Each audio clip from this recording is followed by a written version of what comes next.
Bismillahirrahmanirrahim. Alhamdulillahi rabbil alamin. Wassalatu wassalamu ala nabiyyina Muhammadin wa ala alihi wa sahbihi ajma'in. Asyhadu an la ilaha illallah wahdahu la syarikalah wa asyhadu anna Muhammadan abduhu wa rasuluh. Qala Allah Ta'ala ya ayyuhalladzina amanu taqullaha haqqa tuqatih wa la tamutunna illa wa antum muslimun. Amma ba'd. Pertemuan terakhir kita sudah sampai di hadis yang ketiga dari Kitabul Jami', dari kitab Bulughul Maram karya Al-Imam Al-Hafiz Ahmad bin Ali bin Hajar Al-Asqalani rahimahullahu ta'ala.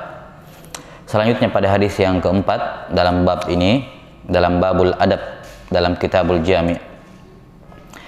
Wa an Ibnu Mas'udin radhiyallahu anhu annahu qala Rasulullah sallallahu alaihi wasallam idza kuntum salasatan fala yatanajasnani dunal akhar hatta takhtalitu bin nas min ajli anna dzalika yuhzinu. Muttafaqun alaihi wal lafdzu li Muslim. Dari Ibnu Mas'ud radhiyallahu anhu, beliau berkata, Rasulullah sallallahu alaihi wasallam bersabda, jika kalian hanya bertiga, cuma bertiga, fala yatanajasnani dunal akhar, maka janganlah ada dua orang bicara sendiri, bicara empat mata tanpa mengajak temannya yang satu lagi, karena mereka bertiga. Hatta takhtalitu bin nas, sampai kalian berbaur dengan orang lain, yakni kalau sudah ada 4 atau 5 orang. Intinya yang ditinggal ini tidak sendirian. Kalau ada 2 orang mau bicara 4 mata, maka yang satu tidak ditinggal sendirian. Ya. Kenapa dilarang untuk berbisik atau bicara 4 mata, ya, 2 orang tanpa mengajak orang yang ketiga? Min ajli dzalika yuhzinuh, karena itu akan membuat sedih orang yang ketiga tadi itu. Ya. Muttafaqun alaihi wal lafdzu li Muslim. Hadis riwayat Bukhari Muslim, dan ini adalah lafaz Imam Muslim rahimahullahu ta'ala. Ya, dalam bab adab ini dibawakan, atau hadis ini dibawakan oleh Imam Al-Hafidz Ibnu Hajar rahimahullahu ta'ala untuk menjelaskan adab, di antara adab-adab dalam bergaul, dalam berbaur dengan orang lain. Yani di antara adabnya ketika seorang hanya bertiga, kemudian 2 orang diantaranya ingin bicara 4 mata, maka tidak selayaknya mereka lakukan. Hal tersebut tidak boleh mereka lakukan. Kenapa? Karena yang satu yuhzinu, hal itu akan membuat dia sedih. Dia akan berpikir bahwa ini 2 orang ini berbisik-bisik tentang suatu rahasia dan saya tidak diajak. Maka pikirannya bisa macam-macam, bisa dia berpikir saya dianggap orang tidak bisa menjaga rahasia, ya, tidak bisa menjaga rahasia, makanya saya tidak diajak. Atau misalnya dia berpikir ini 2 orang bicarakan saya ini, makanya saya tidak diajak. Ataukah setidaknya kalaupun tidak ada pikiran-pikiran seperti itu, tetap saja tidak enak, ada wahsyah di dalam dirinya, ada sesuatu yang bergejolak di dalam hatinya yang membuat dia tidak tenang diperlakukan seperti itu. Ya, maka untuk menjaga hubungan dan persatuan di tengah kaum muslimin, Islam menutup semua pintu-pintu perselisihan, menutup pintu-pintu perpecahan, menutup pintu-pintu, ya, segala hal yang bisa membuat risih di antara 2 orang muslim. Jelas sampai sini? Ini makna dari hadis ini. Dan termasuk di dalam masalah ini, misalnya, ya, bukan cuma berdua, misalnya dia berempat, ya, kemudian 3 ngobrol sendiri, yang satu tidak diajak, ini sama hukumnya. Jadi penyebutan 3 di sini, maksudnya di sini adalah ada 1 orang yang ditinggal, yang lainnya berbicara membahas sesuatu, yang satunya ditinggal. Nah, ini yang tidak bagus, ya, ini yang dilarang. Jelas sampai sini? Adapun kalau misalnya dia berempat misalnya, kemudian ada 2 orang bicara 4 mata, ya, dua orang bicara empat mata, kemudian masih ada dua lain yang tertinggal, maka ini tidak ada masalah. Ya, karena yang dia tidak sendirian lagi, ada temannya tidak diajak. Jelas sampai sini? Nah,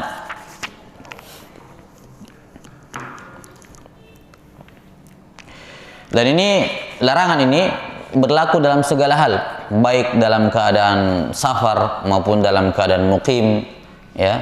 Dalam keadaan bagaimanapun tidak diperbolehkan ada orang-orang yang tanaji, berbisik-bisik, berbincang-bincang empat mata tanpa mengajak orang yang ketiga. Ya, termasuk dalam hal ini misalnya ada 3 orang, 2 orang tidak berbisik-bisik, tidak berbicara pelan-pelan, ya. Tapi 2 orang berbicara dengan bahasa daerah mereka sendiri. Salah satunya tidak paham apa yang mereka bilang, ya. Walaupun keras suaranya kedengaran, tapi dia tidak paham, maka ini sama saja hukumnya. Dia bisa berpikir bahwa dia yang dibicarakan, ya, dia bisa berpikir bahwa mereka berbicara rahasia dan saya tidak diberitahu, ya, saya dianggap tidak bisa menjaga rahasia dan seterusnya. Ya. Maka ini menunjukkan dilarangnya seorang, ya, untuk berbisik-bisik ketika menyisakan 1 orang. Adapun kalau misalnya yang berbisik atau berbicara empat mata ini, ya, 2 orang, kemudian ada yang lain lagi, ada 2 orang sisanya, maka ini tidak ada masalah. Sebagaimana yang pernah dilakukan oleh sahabat Abdullah bin Umar radhiyallahu anhuma. Ya, pernah Abdullah bin Umar radhiyallahu anhuma, mereka lagi bertiga. Kemudian Ibnu Umar ingin berbicara kepada salah seorang dari temannya yang mereka bertiga ini. Ya, maka apa yang beliau lakukan? Ada sahabat lain yang lewat, ada orang lain yang lewat, kemudian dia panggil, sini dulu. Kamu sini, ikut gabung dengan kami supaya jadi 4. Setelah itu baru beliau berbicara empat mata dengan dengan temannya tadi yang beliau butuhkan. Jelas sampai sini? Ini menunjukkan bahwa yang menjadi masalah di sini adalah ketika 1 orang ditinggalkan sendirian, karena dia bisa berpikir macam-macam, bisa mengganggu hubungan di antara mereka, merusak hubungan di antara mereka. Kalau mereka sudah berdua, maka tidak ada masalah, boleh berbisik-bisik, kalau yang ditinggal ini sudah tidak sendirian. Nah, adapun larangan berbisik yang tersebut dalam firman Allah Subhanahu wa taala dalam surah Al-Mujadilah ayat 8, alam tara ilal ladzina nuhu anin najwa. Tidakkah kamu wahai Muhammad melihat kepada mereka yang dilarang untuk berbisik-bisik? Ya. Maka yang dimaksud di sini berdasarkan penafsiran Mujahid rahimahullah, yang dimaksud dilarang berbisik-bisik di sini adalah orang Yahudi. Kenapa? Disebutkan dari Muqatil ibn Hayyan rahimahullahu taala bahwa di zaman ketika di Madinah, ya, ketika ada seorang sahabat Nabi Shallallahu Alaihi Wasallam melewati sekelompok orang Yahudi, ya, maka mereka pun berbisik-bisik di antara mereka, Maka orang mukmin ini yang lewat di depan mereka, ketika melihat mereka berbisik-bisik, langsung tidak enak perasaannya, langsung khawatir jangan sampai mereka merencanakan hal yang buruk pada saya, mungkin mereka akan membunuh saya atau hal-hal yang lain hal buruk yang mereka rencanakan untuk ya, menimpa saya. Maka turunlah ayat ini untuk melarang orang-orang munafik atau melarang orang-orang Yahudi ketika mereka kumpul-kumpul, dilarang berbisik-bisik. Ya. Dilarang berbisik-bisik. Harus jelas apa yang mereka omongkan. Karena ketika mereka berbisik-bisik, maka itu walaupun mungkin berbisik biasa, tapi itu bisa ya, menimbulkan rasa khawatir di tengah kaum muslim yang lewat, ya, mereka kumpul orang-orang Yahudi kemudian ngomong bisik-bisik, ini mengkhawatirkan mereka, membuat mereka khawatir sehingga Allah Subhanahu wa taala, ya, melarang orang-orang Yahudi untuk berbisik-bisik. Nah, ini kesimpulan hadis yang keempat, larangan berbisik-bisik, bicara empat mata ketika ada 1 orang yang ditinggal. Bagaimana caranya? Kata Nabi sallallahu alaihi wasallam, hatta takhtalitu, sampai kalian berbaur dengan yang lain. Jadi kalau misalnya sedang bertiga nih, saya mau bicara sama 1 orang, bilangnya saya tidak ngajak bicara karena urusan saya sama ini. Maka bagaimana caranya? Panggil 1 orang ke sini, ya, semakin banyak semakin bagus, atau bertiga datang ke tempat ramai, ngumpul bareng, ya, kemudian di situ baru, ya, dia bercerita, ya, dengan ini bukan tempat ramai dalam artian ramai tapi tidak ada yang dikenal. Maksudnya di sini sampai 3 orang ini datang ke tempat yang Mereka semua kenal di situ, sehingga teman yang satu ini bisa berbicara dengan yang lain ketika dua orang ini berbicara empat mata. Jelas sampai sini? Ya, ini intinya. Jadi hadis ini fungsinya atau hikmahnya adalah untuk menjaga jangan sampai ada clash, ada wahsyah, ada ketidaktenangan di dalam hati seorang muslim kepada muslim yang lain. Dan ini menunjukkan bagaimana syariat Islam sifatnya saddud dzari'ah, mencegah sebelum mengobati, mencegah benih-benih kebencian itu muncul sampai dalam perkara seperti ini. Iya. Kemudian hadis yang kelima, kata Al-Hafidz Ibnu Hajar rahimahullah, wa an Ibnu Umar radhiyallahu anhuma annahu qala Rasulullah sallallahu alaihi wasallam. Dari sahabat Ibnu Umar radhiyallahu anhuma, Rasulullah sallallahu alaihi wasallam bersabda, la yuqimu ar-rajula min majlisihi thumma yajlisu fihi, walakin tafassahu wa tawassa'u, muttafaqun alaih. Dalam riwayat Bukhari dan Muslim, Rasulullah sallallahu alaihi wasallam bersabda, jangan seseorang menyuruh orang lain berdiri dari tempat duduknya, setelah itu dia yang duduk di situ. Akan tetapi tafassahu, perluaslah majelis tersebut, ya, tafassahu wa tawassau, perluas majelisnya, jangan dipersempit. Baik, hadis yang kelima ini dibawakan oleh Imam Al-Hafidz Ibnu Hajar dalam babul adab untuk menunjukkan adab-adab bermajelis. Di antara adab-adab bermajelis. Di antara adab bermajelis disebutkan di sini ada dua. Adab yang pertama, dilarang menyuruh orang lain berdiri dari tempatnya supaya dia bisa duduk di situ. Ini jelas cari masalah, ya kan? Cari orang duduk-duduk, datang-datang pinggir. Suruh pindah baru dia duduk di situ. Ini cari masalah, jelas akan menimbulkan, ya, walaupun orangnya mungkin setuju atau apa bagaimanapun itu sebab bisa menimbulkan permusuhan di antara keduanya. Maka siapa yang pertama kali datang di situ, dia paling berhak di situ. Jelas sampai sini? Siapa yang paling pertama duduk di tempat itu, maka dia yang paling berhak. Misalnya orang sholat di shaf yang pertama, sudah penuh, sudah ada isinya. Datang orang, tolong kamu, karena mungkin dia lebih tua, yang sudah duduk ini masih muda, ya, bukan anak-anak. Kalau anak-anak, ya, atau belum balik misalnya kan, belum usia balik. Ya. Satu orang tua datang, satunya anak muda atau yang lebih tua lah, anak-anak tapi sudah balik. Dia suruh kamu berdiri, saya di shaf pertama. Ini tidak boleh. Ya. Dia tidak boleh melakukan seperti itu. Kenapa? Karena yang berhak menempati suatu majelis, suatu tempat duduk adalah yang pertama kali apa? Mendatanginya. Bila sampai sini, yang pertama kali mendatanginya. Taib. Dan ini berlaku di mana saja. Berlaku di mana saja. Mau itu di masjid ataukah di tempat-tempat yang sifatnya umum, ya. Ataukah di majelis ilmu, ya. Ataukah di dalam rumah misalnya. Ada adiknya sudah duduk duluan di kursi di sini, datang disuruh pindah, saya duduk di situ. Ini juga tidak diperbolehkan, ya, tidak diperbolehkan. Siapapun yang pertama kali menempati tempat itu, maka dia lebih berhak untuk mendapatkannya atau lebih berhak untuk duduk di situ. Tidak boleh seorang menyuruh orang lain berdiri kemudian dia duduk di tempatnya, karena itu akan, ya, menimbulkan apa? Permusuhan di antara keduanya. Yang menimbulkan permusuhan di antara keduanya. Taib.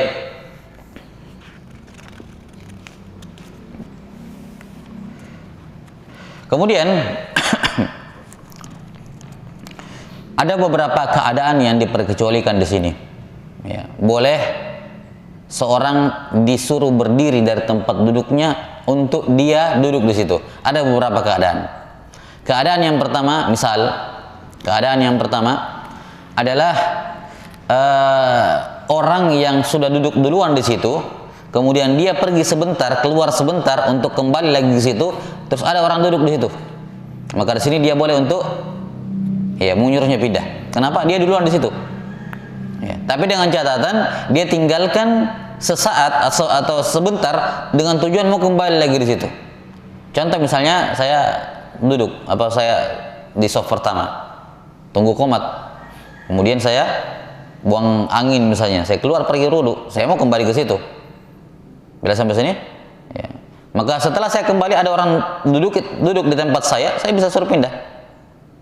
Saya duluan di sini, saya tadi di sini. Apalagi kalau misalnya ada sajadah di situ, sudah jelas sajadahnya orang, sudah ada di situ.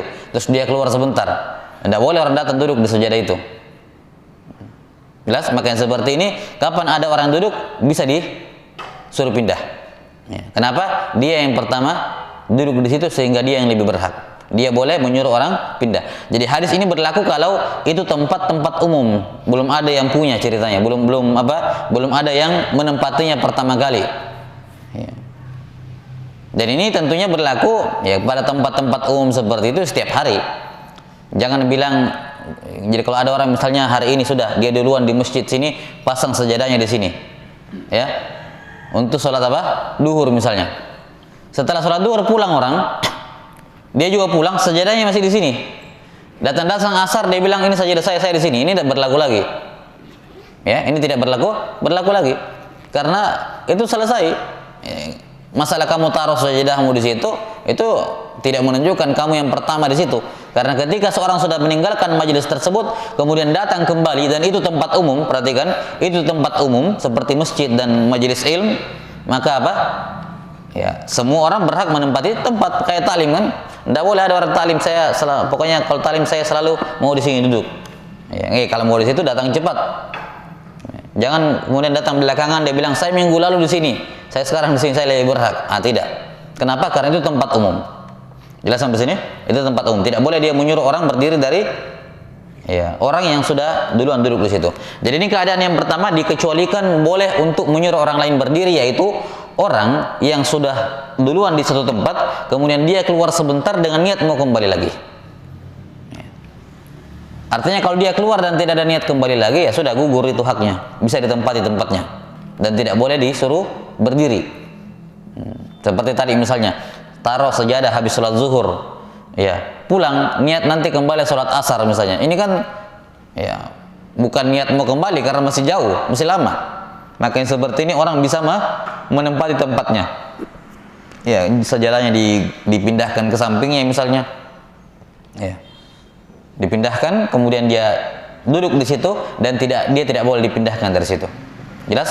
Maka ini yang pertama, pengecualian bolehnya menyuruh orang pindah. Kemudian yang kedua, ya, termasuk dalam hal ini seorang yang di majelis umum tapi ada tempat tertentu yang memang dipersiapkan untuk orang tertentu sehingga tidak ada yang boleh duduk di situ kecuali orang itu. Maka ini juga boleh menyuruhnya berdiri. Misal dalam majelis-majelis ilmu kadang disiapkan itu meja khusus untuk pembaca hadis di sebelah kiri gurunya atau sebelah kanan gurunya. Ada seperti itu, memang kebiasaan. Jadi siapapun yang membaca hadis, ya pembaca hadisnya, maka dia duduk di situ. Itu tempat qori namanya. Tempat qori. Suatu ketika misalnya qorinya agak terlambat, ada orang duduk di situ. Datang qorinya mengatakan, "Minggir tempat saya membaca." Saya membaca, pindah.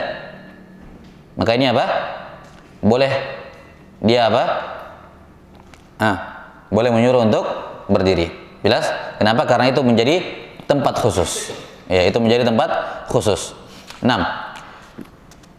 Ya, maka termasuk kita katakan tadi tidak boleh mengambil tempat duduk orang yang pergi sementara kemudian akan kembali lagi. Contoh misalnya ada orang duduk di sini, ya, ada orang duduk di sini kemudian mau azan dia maju ke depan. Misalnya dalam sholat Jumat kan ya kadang muazzinnya sudah duduk di sini.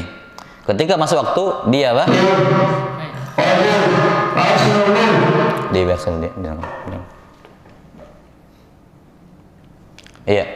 Ketika muadzinnya sudah mau memandangkan azan, dia maju ke depan. Ya. Ketika muadzin maju ke depan, maka tidak boleh ada orang datang kemudian apa? Menempati softnya. Sudah sampai sini, menempati tempat duduknya. Kenapa? Karena dia maju untuk mengumandangkan azan dan akan kembali ke tempat tersebut. Maka tidak boleh apa? Tidak boleh ada orang datang menduduki tempatnya. Ya. Atau ya qomat lah. Kadang sudah berdiri semua. Satu orang maju ke depan ambil mic untuk qomat. Ada orang saf kedua maju. Ya, ini juga tidak boleh. Jelas karena dia akan kembali ke situ. Dia akan kembali ke situ. 6.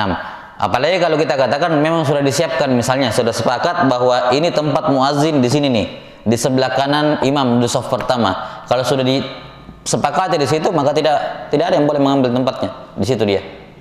Ya, di situ tempatnya. Taib. Jelas sampai sini? Ini tentunya kalau kita tidak berbicara mengenai keberhakan. Kalau sudah ada yang punya hak di situ, kayak tadi. Atau misalnya di pasar-pasar apa nih? Pasar-pasar malam misalnya yang masing-masing sudah booking tempat, ya. Sudah booking tempat, ya tidak boleh kemudian minggu depan jadi tukar walaupun sama-sama bayar, tapi siapa yang duluan datang dia di situ. Tidak bisa kalau sudah dia sudah punya hak terhadap semua tempat-tempat tersebut. Sudah ada tempat-tempatnya masing-masing. Iya. Ini berkenaan dengan larangan untuk kembali atau larangan untuk menyuruh orang lain berdiri dari tempat duduknya. Sekarang permasalahannya, bagaimana kalau ada seorang dipersilahkan untuk duduk oleh orang lain? Dia tidak menyuruh berdiri, saya tidak suruh orang berdiri. Tiba-tiba ada seorang, ya, ada orang yang sedang duduk, kemudian ketika saya datang dia sengaja berdiri dari tempatnya, kemudian mempersilahkan saya duduk di tempatnya. Silakan duduk di sini. Apakah boleh dia duduk di tempat itu atau tidak? Jelas masalahnya? Ya, jadi saya tidak minta dia berdiri, saya datang, ya, ada seorang datang misalnya dan dia orang yang dimuliakan, dihormati. Kemudian ada salah seorang yang datang kemudian apa? Menyuruh dia berdiri dari tempatnya, kemudian silakan duduk di sini. Dipersilahkan duduk di sini. Apakah boleh orang yang dipersilahkan itu untuk duduk di situ? Artinya begini, asalnya bukan itu tempatnya. Beda kalau misalnya kayak undangan tokoh-tokoh, saudara tempatnya, ada orang duduk di situ kemudian dipersilahkan, ya jelas itu tempatnya. Ini tempat umum. Ya. Tempat umum, tidak ada tempat duduk khusus. Tiba-tiba ada seorang berdiri mengatakan silakan duduk di sini. Apakah boleh bagi orang yang dipersilahkan itu untuk duduk di situ atau tidak? Nah, di sini ada perbedaan pendapat di kalangan para ulama. Sebagian mengatakan jangan dia duduk di situ. Tetap jangan dia duduk walaupun dipersilahkan, karena ada kemungkinan dia menyerahkan tempat duduknya karena hal-hal yang sifatnya tidak diketahui. Ya, bisa jadi faktor tidak enak. Dia tidak enak misalnya, dia duluan datang ke situ, ya. Dia duluan datang, maka dia di depan. Tiba-tiba ada orang dihormati datang terlambat, kemudian dia berdiri karena tidak enak. Dia sebenarnya tidak mau kasih, cuma karena tidak enak, akhirnya dipersilahkan. Nah, karena adanya kemungkinan seperti ini, maka sebagian ulama mengatakan jangan dia duduk. Tetap dia suruh orang tersebut duduk di tempatnya, jangan dia duduk di tempat tersebut walaupun dipersilahkan. Ya. Sementara sebagian ulama lain memandang bahwa hal tersebut boleh. Ya. Hal tersebut boleh. Ya. Karena apa? Karena itu bagian dari menyerahkan hak. Artinya memang sekarang hak dia duduk. Namanya hak kan boleh diserahkan kepada orang. Uang saya bisa kasih ke orang, ya. Antrian saya bisa kasih ke orang, antrian hak saya bisa kasih ke siapa saja. Nih, kamu di sini. Nah, sama seperti duduk. Duduk ini ketika dia sudah pertama duduk di situ, maka tempat itu menjadi haknya. Ketika dia ingin menyerahkan haknya kepada orang lain, ya dia berhak untuk menyerahkan haknya. Bila sampai sini, ini pendapat yang kedua di kalangan para ulama. Wallahu a'lam bishawab. Kita mungkin bisa mengambil jalan tengah di sini bahwa dia melihat, orang yang dipersilahkan ini melihat kepada siapa yang mempersilahkan dia duduk. Kalau dia tahu betul orangnya, temannya, apanya, ya, dia tahu ini orangnya, ya, tidak sungkan atau murni untuk dia ingin menghormati dan memuliakan, maka dia duduk di situ sebagai bentuk apa? Apresiasi atas dia mengorbankan dia menyerahkan tempat duduknya, dihargai. Karena itu masuk dalam bentuk hadiah. Dan Nabi SAW kalau diberikan hadiah beliau terima. Justru kalau sudah berdiri dipersilahkan, kemudian kita tidak duduk, ya malah bisa jadi dia tersinggung, ya bisa jadi dia tersinggung. Tapi kalau misalnya dia tidak kenal orang itu siapa, tidak kenal bagaimana, maka ini yang lebih layaknya adalah jangan dia duduk di situ. Tetap dia suruh orang tersebut duduk di situ dan dia mencari tempat yang lain. Jelas ya? Taib. Kemudian masuk dalam masalah ini tidak boleh menyuruh pindah, kecuali kasus pengecualian yang ketiga adalah orang-orang yang tidak berada pada tempatnya, seperti anak-anak kecil di belakang imam. Ini kan tidak boleh anak kecil di belakang imam, biar dia duluan di situ harus dipindahkan. Ya. Liyaliyani minkum ulil ahlami wan nuha. Kata Nabi sallallahu alaihi wasallam, hendaknya yang berada di belakang saya adalah orang yang sudah balik dan sudah memiliki rusyd. Bukan sekedar balik tapi masih kekanak-kanakan. Balik dan sudah dewasa. Ya. Yani bisa menggantikan imam kalau dia batal wudunya misalnya, bisa memperbaiki. Maka anak-anak kecil yang berada di belakang imam, walaupun dia duluan di situ, dia bisa dipindahkan. Disuruh pindah untuk orang dewasa duduk di situ. Kenapa? Karena bukan tempat mereka di situ. Jelas sampai sini? Ini beberapa pengecualian-pengecualian dari hadis ini. Namun intinya jelas, ya, dalam kondisi normal tanpa ada pengecualian, tidak boleh orang datang kemudian menyuruh orang tersebut yang sudah lebih dahulu di situ menyuruh pindah. Baik itu majelis lesehan kayak begini atau misalnya pakai kursi, ya. Pakai kursi, ya, tidak boleh. Jelas sampai sini? Atau di kendaraan umum misalnya, kendaraan umum. Orang sudah booking tempat, duduk di sini dia. Datang orang suruh pindah. Saya mau duduk di situ. Ini tidak diperbolehkan juga. Kamu duduk di mana kamu duduk? Ya, kamu paling belakang datang ya, duduk di kursi belakang kalau memang kosong. Jangan menyuruh orang yang di tengah kemudian pindah ke belakang kemudian dia duduk di tengah. Ini juga tidak diperbolehkan. Nah, kecuali kalau tentunya tadi ada kesepahaman di antara keduanya, ada uzur dia tidak bisa duduk di belakang. Ala kulli hal itu faktor eksternal. Tapi asalnya tidak boleh seorang menyuruh orang lain pindah dari tempat duduknya. Ini adab yang pertama dalam bermajelis. Adab yang lain kata beliau, walakin tafassahu wa tawassa'u. Dalam bermajelis hendaknya lah tafassahu. Idza qila lakum ya ayyuhalladzina amanu idza qila lakum tafassahu fil majalisi fafsahu yafsahillahu lakum. Wahai orang-orang yang beriman, kalau kalian disuruh untuk perluas, dibuat lapang majelisnya, maka jadikan majelis itu lapang, niscaya Allah akan memberikan kelapangan kepadamu. Ya. Maksudnya bagaimana? Di antara adab bermajelis adalah jangan menutup majelis tersebut. Jangan dipersempit, duduk rapat-rapat, diperluas. Ya, diperluas. Ya, jangan sampai seorang duduk kemudian sambil mengangkat kedua lututnya. Ya, bersila tapi diangkat kedua lututnya, sempit. Maka Allah Subhanahu wa taala menyuruh apa? Diperluas. Atau misalnya ada makanan di tengah-tengah, kemudian ngumpul kelilingi makanan tersebut. Ada orang datang, ya, dia mau tetap begitu posisinya sehingga orang yang baru datang duduk di belakangnya. Nah, ini kurang bagus. Hendaknya apa? Diperluas majelisnya, dibuka lingkaran majelisnya sehingga orang bisa masuk lagi ke situ. Dan demikian seterusnya. Kecuali kalau sudah terlalu banyak bikin halaqah beberapa lingkaran tidak ada masalah. Tapi intinya ketika masih memungkinkan diperluas majelisnya. Ini yang dimaksud di sini. Niscaya Allah Taala akan memberikan kelapangan kepada kalian. Jangan dipersempit majelisnya. Ya, dan hadis ini juga menunjukkan kepada kita bahwa orang yang datang di majelis, dia duduk di mana majelis berakhir. Di mana majelis berakhir, sudah duduk di situ. Jangan paksa mau masuk ke tengah, sudah rapat, kemudian dia paksa masuk ke tengah, duduk sehingga mempersempit majelis. Ya, mempersempit apa? Majelis. Orang yang tadinya duduk baik-baik akhirnya ya sempit. Jelas sampai sini? Jadi orang yang datang belakangan ke majelis, adab bagi dia adalah duduk di mana majelis berakhir. Duduk kalau memang penuh paling belakang, jangan maksa maju ke depan kemudian paksain duduk sehingga orang menjadi sempit. Nah, ini maksudnya di sini. Dilarang untuk mempersempit majelis, tapi dia perluas majelisnya. Di antara bentuk memperluas adalah dia duduk di mana majelis berakhir. Jelas? Yang menjadi permasalahan adalah bagaimana kalau di tengah majelis ada furjah, ada tempat yang kosong, yang masih muat di situ. Dia yakin ini masih longgar. Ya. Jadi bukan sekedar tempat kosong, tapi kalau masuk di situ bikin orang sempit. Kalau sudah seperti tidak usah. Karena namanya tempat kosong di sekitar majelis bisa aja ada. Jelas sampai sini? Bisa aja.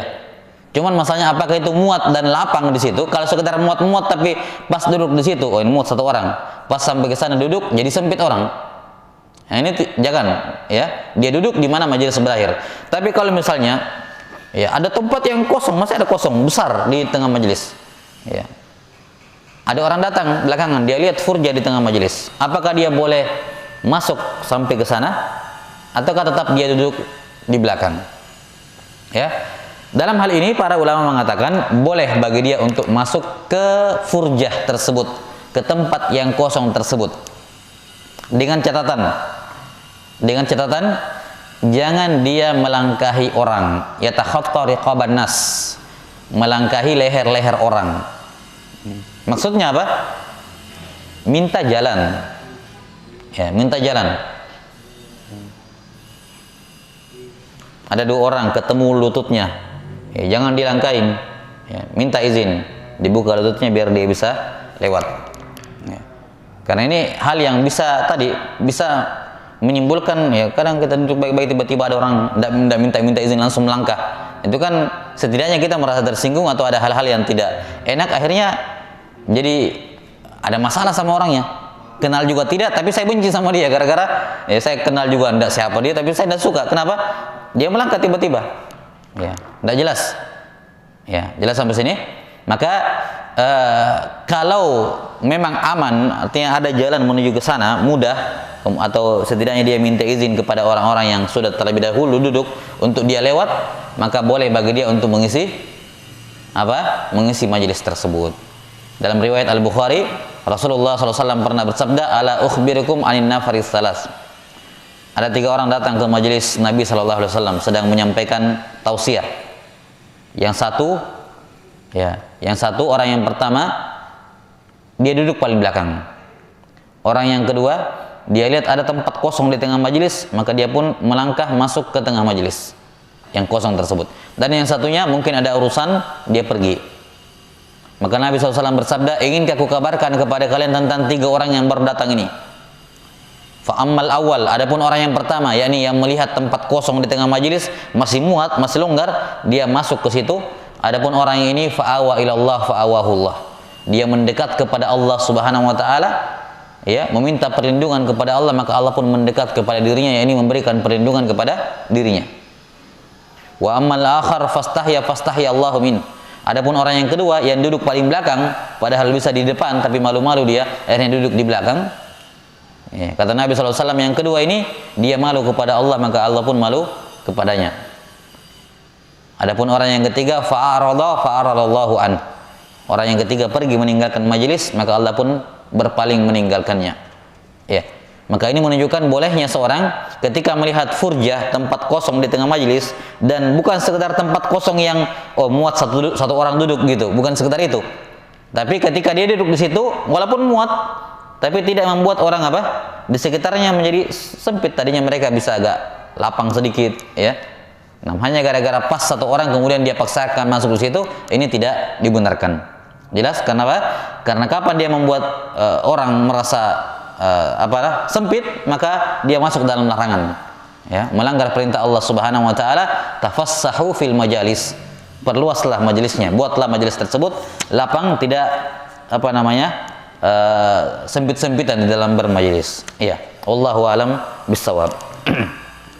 Kemudian hadis yang ke-6, wa an Ibnu Abbas radhiyallahu anhu annahu qala Rasulullah sallallahu alaihi wasallam, idza akala ahadukum ta'ama fala yamsah yadahu hatta yal'aqaha aw yul'iqaha, muttafaqun alaih.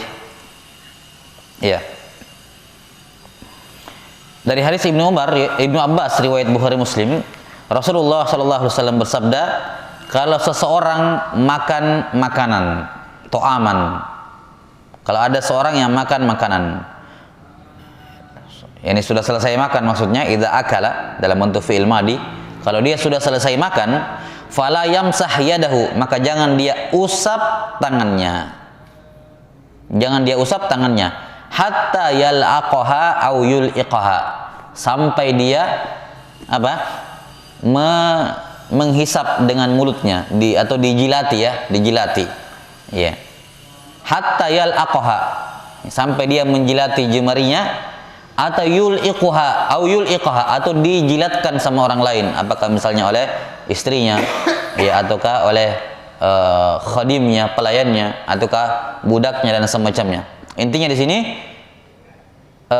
syariat untuk bagi orang yang sudah selesai makan tidak langsung membasuh membasuh tangannya.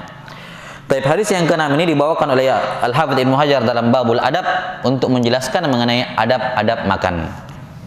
Di antara adab-adab makan adalah orang yang sudah selesai makan, ya, tidak mengusap tangannya.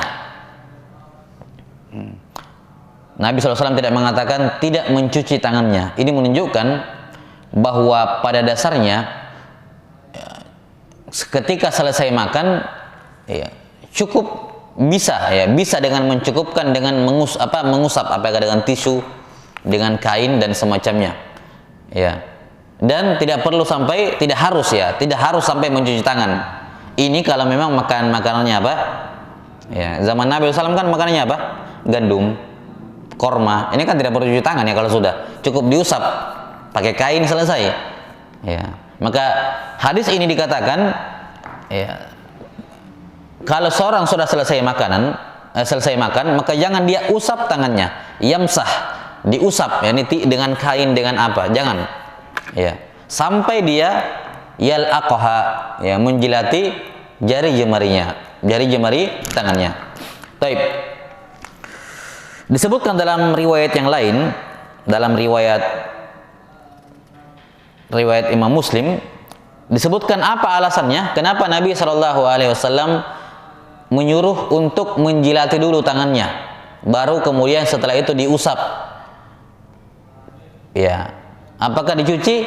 Ya, kalau memang makanannya itu yang dia makan mengharuskan tangannya dicuci, ya dicuci, kan begitu ya.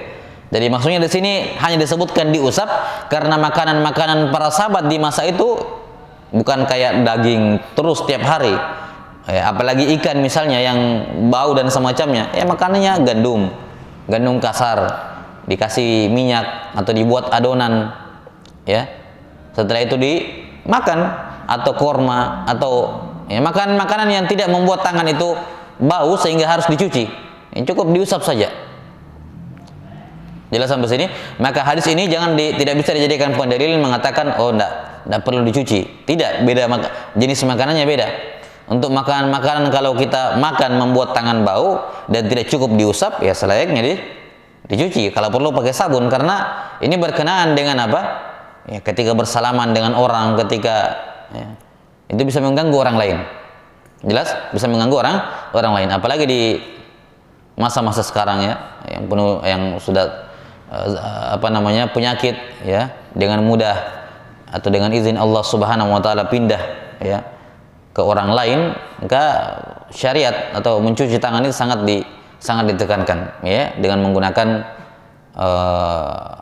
cairan-cairan pembersih kuman, bakteri dan semacamnya. Itu sangat dianjurkan di masa-masa sekarang. Taib.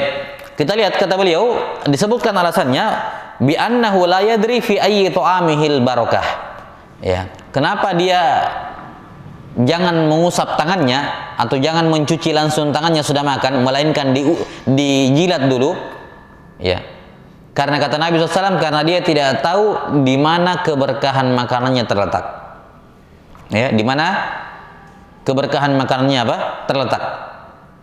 Nah, dalam riwayat Muslim disebutkan, idza waqa'at luqmatu ahadikum falyumit ma kana biha min adza wal ya'kulha wa la yad'ha lisyaitan. Dalam riwayat lain disebutkan, dalam hadis lain disebutkan, kalau ada makanan atau satu suap makanan, ya, ataukah satu butir makanan jatuh, maka hendaknya diambil kemudian dibersihkan kotoran yang ada pada makanan tersebut. Setelah itu dia makan dan jangan dia tinggalkan untuk setan. Nah, dari sini kita bisa pahami begini. Apa hikmahnya menjilati tangan? Ilatnya jelas. Kata Nabi SAW, kamu tidak tahu di mana berkah makanan tersebut. Yang ini dipertegas di riwayat lain bahwa kalau ada makanan jatuh, diambil, jangan ditinggalkan untuk setan. Ya. Menunjukkan bahwa yang menjadi ilat di sini adalah ada makanan tersisa atau tidak. Kalau di tangannya maksudnya ada makanan tersisa, jangan langsung dia usap kemudian dia buang. Jangan langsung dia cuci sehingga makanan nasi yang masih melekat di tangannya jatuh ke tempat cuci kobokan misalnya, jangan. Tapi dia jilati ya makanan yang masih ada di jari jemarinya. Dan ini juga berlaku pada alat makan. Misalnya kalau dia makan pakai sendok, ya, setelah makan selesai pakai sendok, ada nasi lengket di belakang spirit sendoknya, jangan langsung dibuang, dimakan, dijilatin sendoknya. Jelas sampai sini? Ya. Atau misalnya seorang roti, ya, pakai pisau ngiris roti, setelah itu ambil selai, ambil mentega, kemudian dioleskan, ya, kemudian di pisau ini, atau bukan pisau sih dipakai kalau ngoles, ya, ada alat ngolesnya, ada menteganya di situ, ada selainya, jangan langsung dibersihkan, diambil, dijilatin. Kalau memang aman dijilat, jilat. Kalau tidak, ambil pakai tangan. Itu intinya di situ. Jangan membuang. Paham sampai sini? Maka menjilati tangan ataukah peralatan makan, apakah sendok ataukah garpu atau pisau misalnya, ini hanya berlaku kalau ada makanannya di situ. Tapi kalau sudah bersih piringnya, bersih gelasnya, tangannya juga tidak ada yang melekat, ya ini wallahu a'lam bishawab, sebagian ulama mengatakan tidak disyariatkan lagi mengusap. Kenapa? Karena ilatnya adalah berkenaan dengan apa? Berkah pada makanan. Sementara di sini sudah bersih, tidak ada lagi makanan yang melekat di mananya?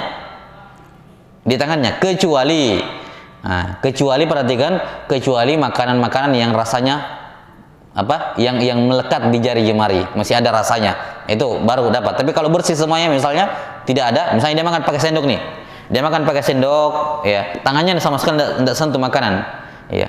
Setelah selesai makan, apakah dianjurkan jilat tangannya? Ya tidak, orang tidak bersentuhan dengan makanan sama sekali. Yang mana yang dijilat? Ya sendoknya, kalau ada apa?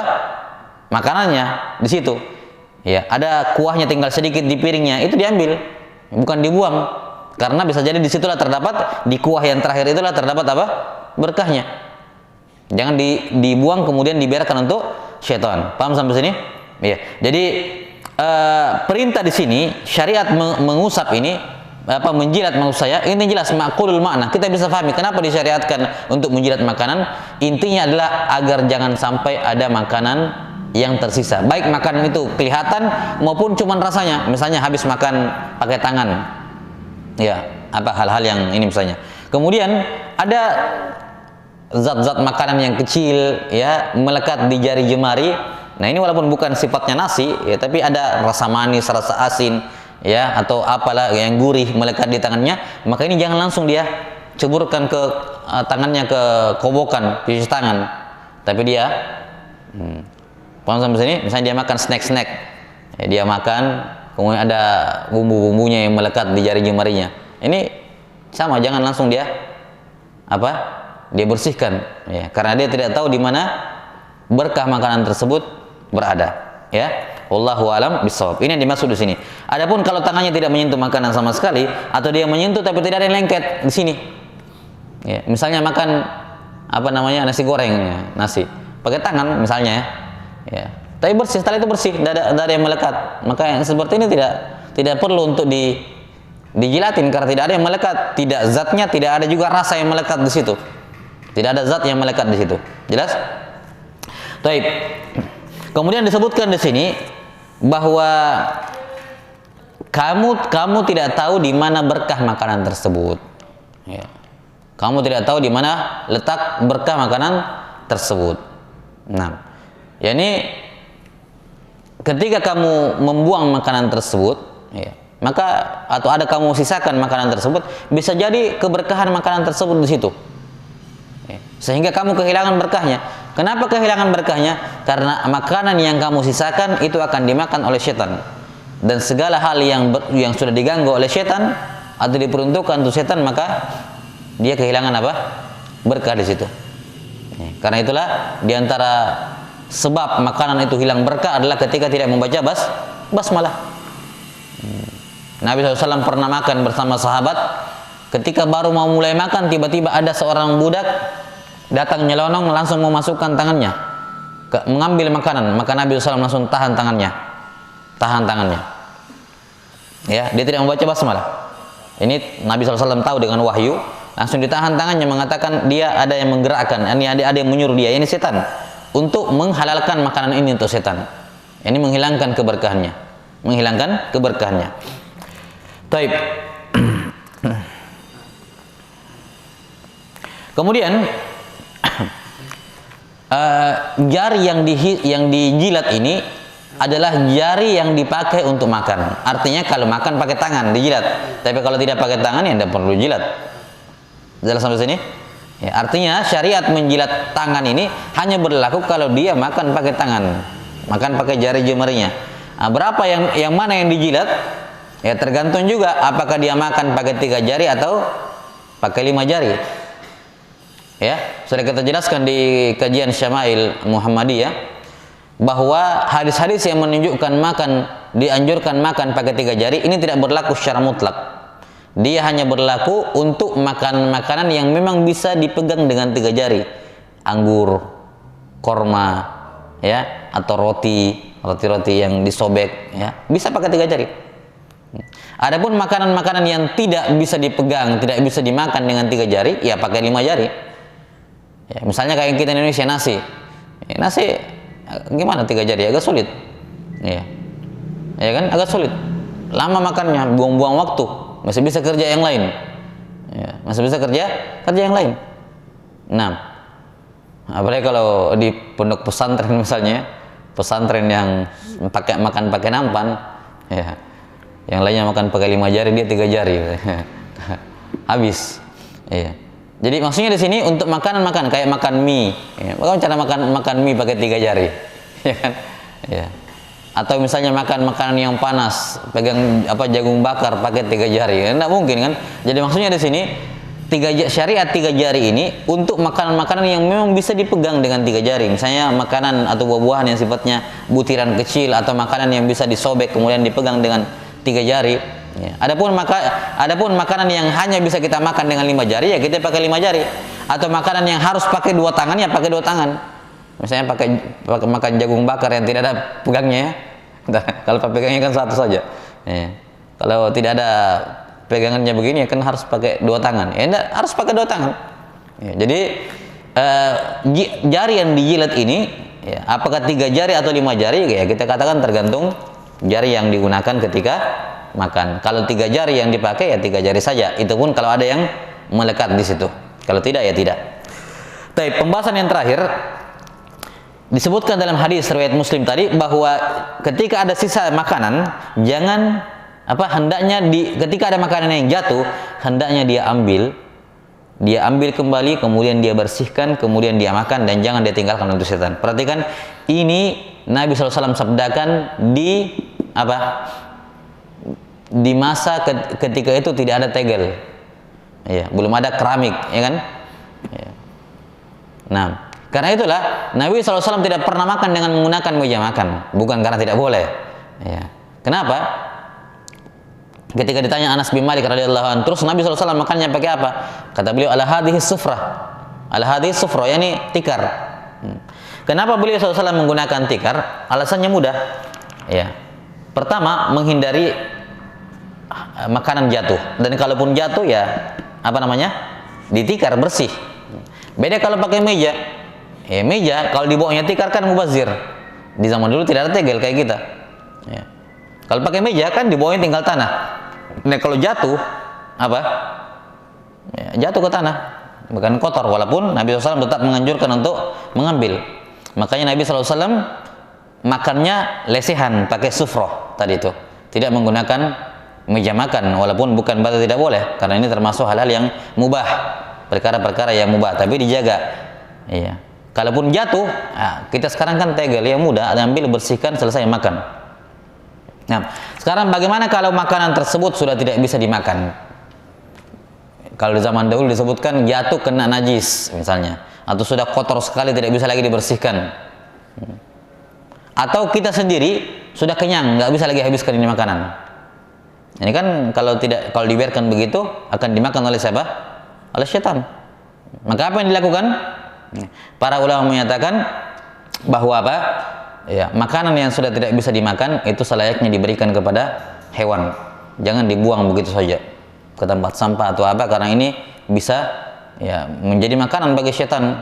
Dan kalau setan diberi makan, dia akan bertambah kuat untuk menggoda dirinya, yakni korinnya dia yang mau makannya, atau setan-setan lain mungkin yang mau makannya. Intinya bahwa jangan dia biarkan ada makanan yang tersisa. Kalau memang sudah tidak sanggup dia makan, jangan dia buang, tapi dia ya kalau masih bisa dihadiahkan ke orang, ke tetangganya, dia kasih. Kalau tidak bisa ya usahakan dimakan oleh hewan. Ya, wallahu alam bisawab. Berikutnya hadis yang ketujuh. Kata Al-Hafidz Ibnu Hajar rahimahullahu taala, wa an Abi Hurairah radhiyallahu anhu annahu qala Rasulullah sallallahu alaihi wasallam liyusallimis saghira 'alal kabiri wal marru 'alal qa'idi wal qalilu 'alal katsiri muttafaqun alaihi wa fi riwayatin li Muslim war rakibu 'alal mashi. Ya. Dari Abu Hurairah radhiyallahu an dalam riwayat Bukhari dan Muslim, Rasulullah sallallahu alaihi wasallam bersabda, hendaknya lah anak kecil yang duluan memulai memberi salam kepada orang yang lebih tua. Bukan anak kecil, orang yang lebih muda maksudnya. Hendaknya lah orang yang lebih muda yang lebih dahulu mengucapkan salam kepada yang lebih tua. Dan orang yang berlalu itu mengucapkan salam kepada orang yang sedang duduk. Ya, ada orang duduk terus saya lewat di depannya, maka yang lewat ini yang dianjurkan apa? Memulai salam. Wal qalilu 'alal katsir, dan rombongan yang lebih sedikit mengucapkan salam kepada rombongan yang lebih banyak. Yang duluan mengucapkan salam kepada yang lebih banyak. Dalam riwayat Muslim, war rakibu 'alal mashi, yang berkendara mengucapkan salam kepada yang berjalan kaki. Taib. Hadis ini dibawakan oleh Al-Hafidz Ibnu Hajar dalam Babul Adab untuk menjelaskan adab-adab dalam mengucapkan salam. Sudah berlalu beberapa hukum berkenaan dengan salam di hadis yang pertama, ya, tentang syariat mengucapkan salam dan menjawab salam. Ya. Disebutkan di sini ketika dua orang muslim bertemu. Ya, ketika dua orang muslim bertemu, siapa yang paling pertama yang lebih dianjurkan untuk memulai salam? Ya. Siapa yang lebih pertama? Siapa yang pertama dianjurkan untuk memulai salam? Ya, kita sudah mengetahui bahwa para ulama sepakat mengucapkan salam hukumnya sunnah. Ya. Mengucapkan salam hukumnya sunnah. Ya, ini. Sekarang ada dua orang muslim ketemu. Ada muslim ketemu, siapa di antara mereka yang paling dahulu mengucapkan salam? Siapa yang paling disunnahkan pertama kali mengucapkan salam?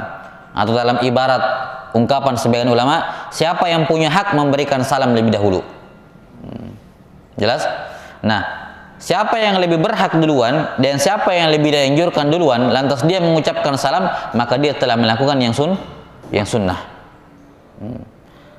Tapi kapan dia tidak melakukannya dan yang seharusnya disalami dia yang duluan mengucapkan salam, maka orang ini telah meninggalkan sesuatu yang afdol. Ya, makruh, dia meninggalkan sesuatu yang disunnahkan. Karena apa? Dia didahului mengucapkan salam padahal dia yang lebih berhak memulai mengucapkan salam. Baik, kita lihat di sini. Yang pertama kata beliau sallallahu alaihi wasallam, liyusallimis shaghira 'alal kabir. Hendaknya lah yang lebih muda duluan mengucapkan salam kepada yang lebih tua. Kenapa? Ya jelas. Laisa minna man lam yahtarim kabirana. Ya. Bukan golongan kami, kata Nabi sallallahu alaihi wasallam, orang yang tidak menghormati yang lebih tua dibandingkan kami. Lebih tua dibandingkan kami. Maka di antara bentuk penghormatan adalah yang lebih muda duluan mengucapkan salam. Ayah ketemu dengan anaknya, ya anaknya duluan lah. Ya. Nah, sekarang muncul pertanyaan, bagaimana kalau yang lebih muda ini lebih berilmu, sementara yang lebih tua ini kurang berilmu? Yang mana lebih dulu mengucapkan salam? Kenapa? Karena begini, dalam bahasa syariat juga, dalam Islam juga, kadang kata tua dan muda itu kembali kepada masalah ilmu. Ya. Misalnya kata Nabi SAW, al-barakatu ma'akabirikum.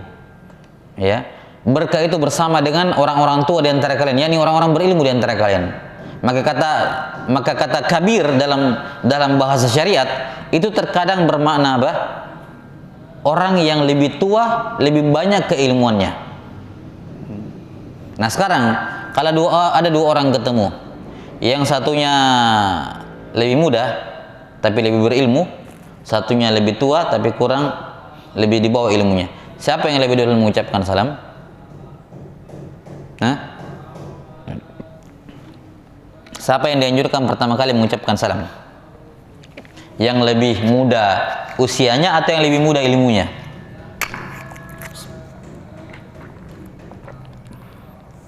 Ya, yang benarnya tetap yang lebih muda usianya tetap lebih dahulu mengucapkan salam.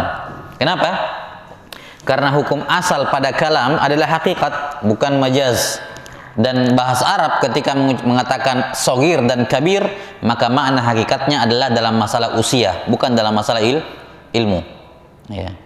Jadi tua dalam artian tua ilmunya itu makna majaz. Ya, bukan makna hakikinya, bukan makna sebenarnya.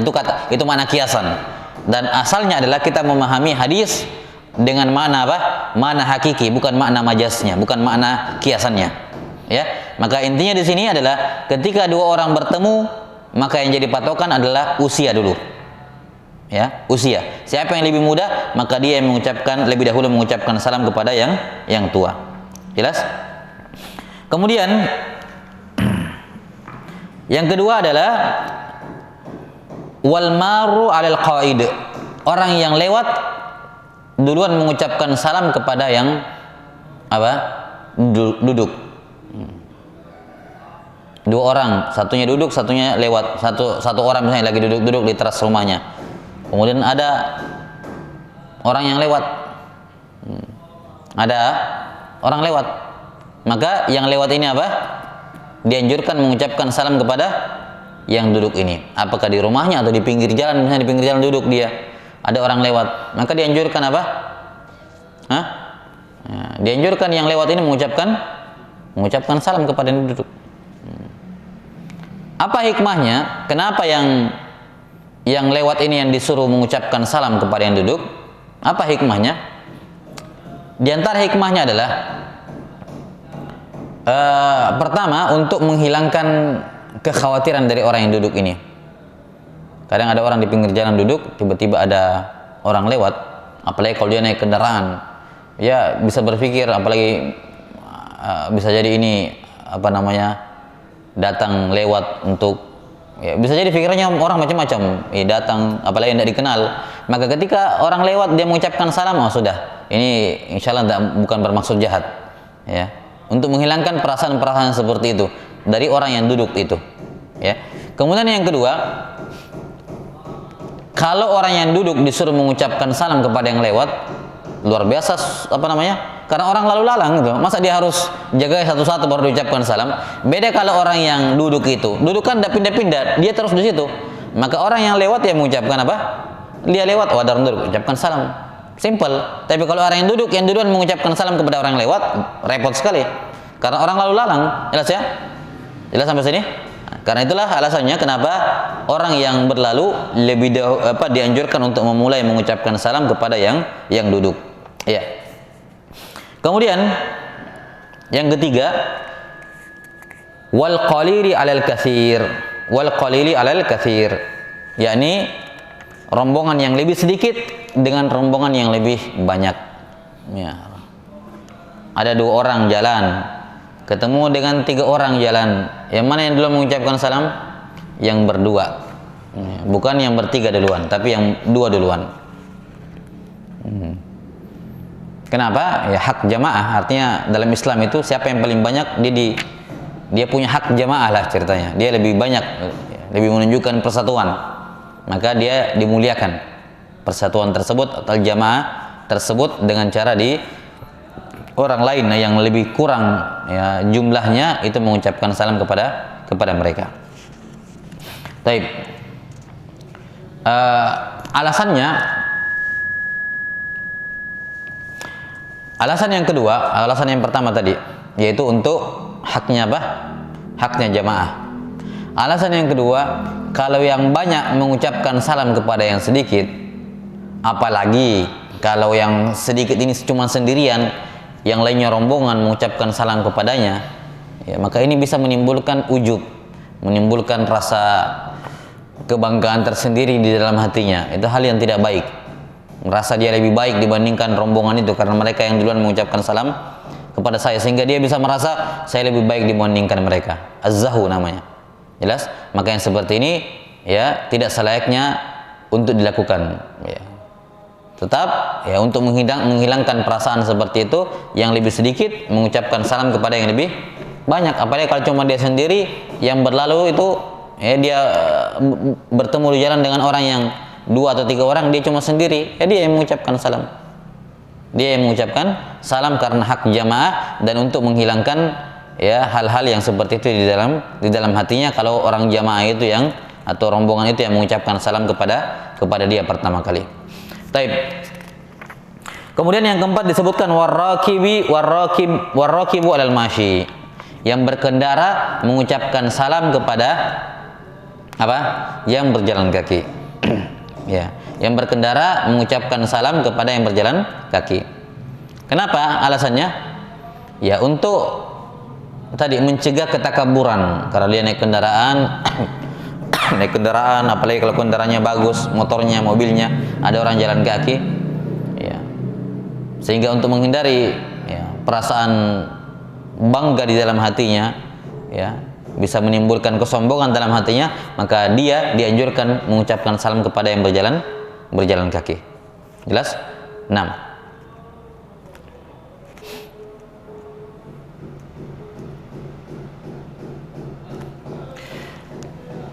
Taib. Sekarang masalahnya, bagaimana kalau jadi begini aturannya, ini sudah jelas aturannya. Ada 4 di sini disebutkan. Yang pertama, orang yang tua, muda, lebih dahulu mengucapkan salam kepada yang tua. Yang berlalu lebih dulu mengucapkan salam kepada yang duduk. Yang jumlahnya lebih sedikit, lebih dahuluan mengucapkan salam kepada yang jumlahnya banyak. Dan yang berkendara lebih dahuluan mengucapkan salam kepada yang berjalan kaki. Nah, ini adab dan ini hak mereka. Karena itulah tidak boleh diambil, jangan diambil. Ya, jangan diambil. Paham? Maksudnya begini, ada orang naik motor, ya, atau naik sepeda, saya jalan kaki, ketemu, saya baru ketemu, bahkan saya duluan mengucapkan salam, padahal saya yang jalan. Ya, jangan lakukan itu. Tunggu dia yang mengucapkan salam, karena itu hak dia, jangan diambil. Dia yang berhak untuk mengucapkan salam. Jelas sampai sini? Ya, kalau saya jalan kaki, ya, kemudian orang berkendara, ya jangan saya duluan, saya tunggu saja disalami. Kalau dia tidak mengucapkan salam, ya sudah. Ya. Jelas sampai sini? Ya, sampai dalam keadaan tertentu, misalnya dia lihat ini kayaknya tidak akan mengucapkan salam, sudah ketemu, sudah ini, ya sudah dekat-dekat juga dengan salam, kelihatannya dan sudah mau lepas, maka barulah dia mungkin bisa mengucapkan salam. Tapi kalau dia pun tidak, ya dia tidak ada masalah, karena yang punya hak melalaikan haknya. Jelas? Tapi intinya jangan baru dekat kemudian dia sudah salam duluan, padahal mungkin orang itu berniat untuk mengucapkan salam, tapi nanti sudah dekat, maka dilihat kalau sampai dekat tidak mengucapkan salam, dia tidak mengambil haknya, barulah orang yang berjalan kaki ini mengucapkan salam. Sama orang tua dengan ya, anak kecil dengan orang dewasa, ya. Jangan tunggu orang dewasa itu yang mengucapkan salam terlebih dahulu kalau ketemu, misalnya remaja dengan orang tua misalnya. Tetap yang remaja lebih dahulu. Ya. Yang duduk dengan orang yang berjalan, jangan orang duduk yang memulai, tunggu saja disalami, dia tinggal jawab. Ya. Maka di sini dengan mengetahui hal seperti ini, seorang bisa husnuzon. Ya. Maksudnya begini, ada orang naik motor pelan-pelan, kemudian lewat di sebuah lorong jalanan, ketemu dengan seorang yang berjalan kaki. Dia lewat begitu saja, dia lewat ketemu sampai lewat. Ya, naik motor bilang, ini orang kan tidak mengucapkan salam sama saya, tidak mengucapkan salam. Ya. Jelas sampai sini? Nah, kalau dia tahu hukumnya, dia akan husnuzon. Oh, ini orang seharusnya saya yang duluan. Dia tidak mengucapkan salam bukan karena tidak mau, tapi itu hak saya. Seharusnya saya mengucapkan pertama kali. Jelas? Iya. Kemudian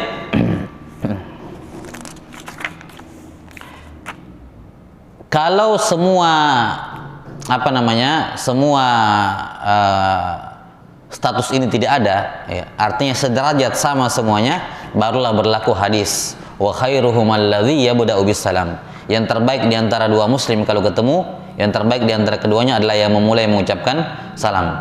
Jadi hadis yang menganjurkan untuk siapa yang terbaik di antara dua orang adalah yang pertama kali mengucapkan salam, itu hanya berlaku kalau tidak ada keadaan-keadaan seperti tadi. Paham? Jadi hadis yang mengatakan bahwa muslim yang terbaik adalah yang lebih dahulu mengucapkan salam, itu hadis umum. Jelas? Itu hadis umum. Iya. Ini khusus mengecualikan keadaan-keadaan ini. Makanya Nabi SAW pernah datang kemudian mengucapkan salam kepada anak-anak kecil. Nabi SAW lebih tua, betul. Tapi anak kecilnya banyak, jamaah, rombongan. Maka Nabi SAW lebih dahulu mengucapkan salam.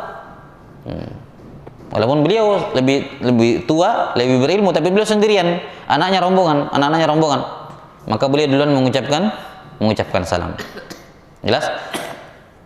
Sekarang bagaimana kalau sama-sama berkendara, cuman nilai kendaraannya beda, satunya motor, satunya mobil, atau sama-sama motor tapi satunya NMAX, satunya Honda, Astrea misalnya kan, yang mana yang lebih dahulu mengucapkan salam? Dijelaskan oleh para ulama dalam hal ini, ketika sama-sama berkendara maka bisa dikembalikan kepada dua hal. Yaitu tadi faktor usia kah atau faktor ilmu. Faktor usia atau faktor ilmu. Karena kan di sini Nabi SAW menyebutkan ar-raqib alal masyi, yang berkendara tanpa membedakan raqibnya pakai onta atau sapi, onta atau kuda misalnya, atau keledai, ya kan? Tidak dibedakan. Intinya sudah sama-sama raqib, itu sudah sama hukumnya, walaupun satunya lebih mahal.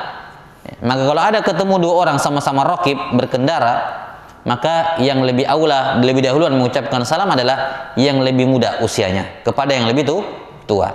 Atau kalau sama-sama muda usianya, walaupun tidak sama persis tapi setidaknya sebaya lah rata-rata, maka yang lebih dahuluan mengucapkan salam adalah yang lebih dibawa ilmunya kepada orang yang lebih berilmu.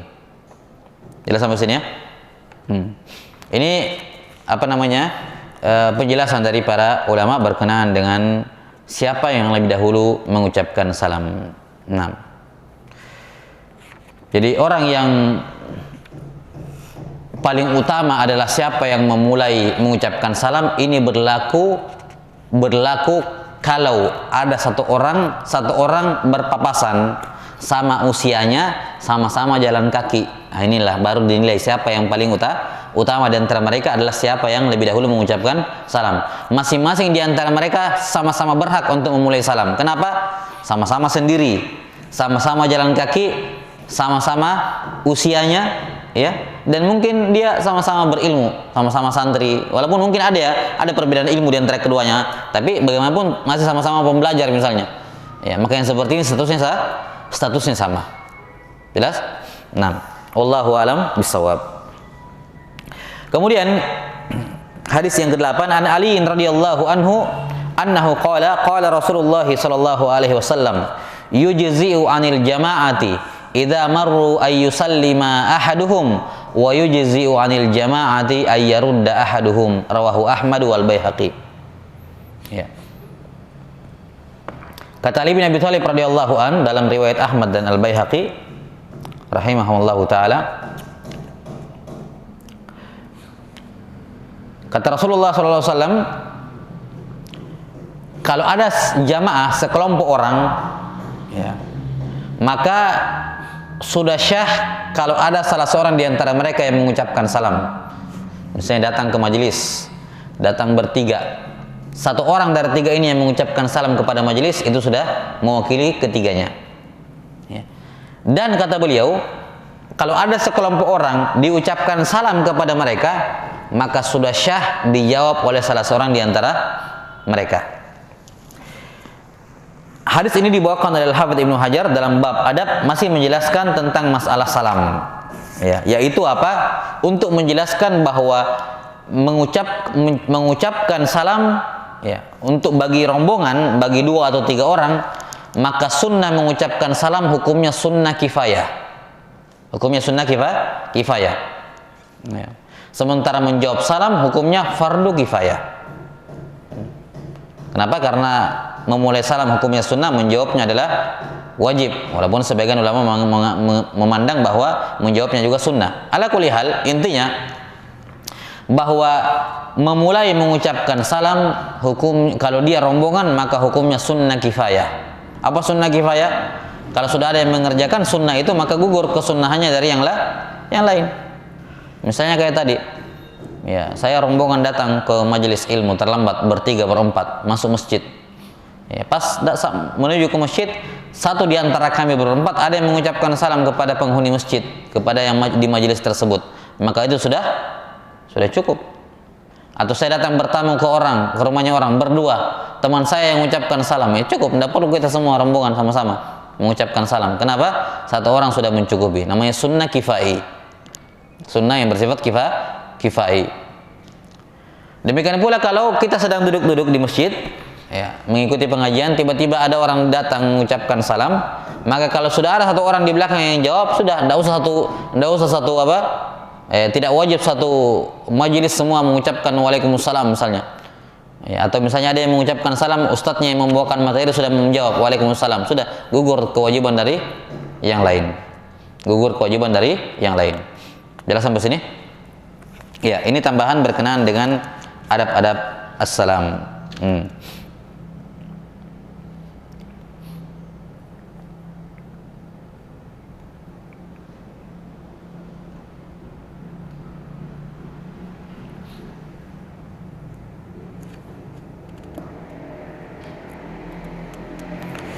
Kemudian para ulama menjelaskan bahwa hukum menjawab salam, ya, ada yang mengatakan hukumnya wajib dan ada yang mengatakan hukumnya sunnah.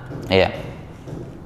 Ala kulli hal, menjawab salam itu disyariatkan dalam kondisi-kondisi ketika seorang memang mampu mengucapkan salam, menjawab salam. Adapun jika tidak, maka ya, dia bisa atau dia tidak menjawab salam tersebut. Misalnya dia sedang sholat, kemudian orang mengucapkan salam kepadanya dalam keadaan orang itu tidak tahu bahwa dia sedang sholat, maka yang seperti ini tidak dianjurkan untuk dijawab, karena akan membatalkan salamnya, akan membatalkan sholatnya.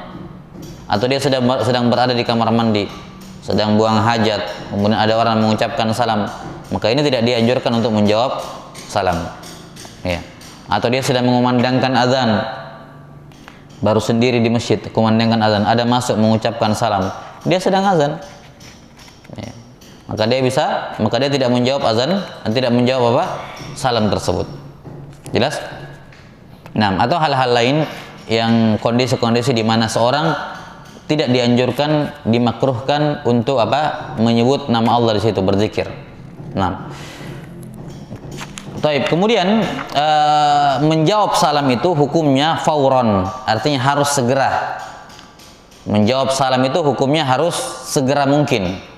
Kapan tidak dijawab dalam jangka waktu tertentu, maka dia sudah dianggap tidak menjawab. Kalau dia memandang wajib, maka dia berdosa. Ya, maka dia berdosa. Jadi ada waktunya.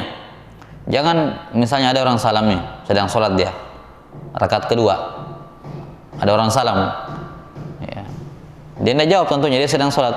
Setelah selesai sholat, dia baru bilang waalaikumsalam, udah lewat, udah jauh, tidak perlu lagi dijawab, ya, karena kewajiban menjawab salam sifatnya fauron, harus segera, ya, harus segera. Jelas sampai sini? 6.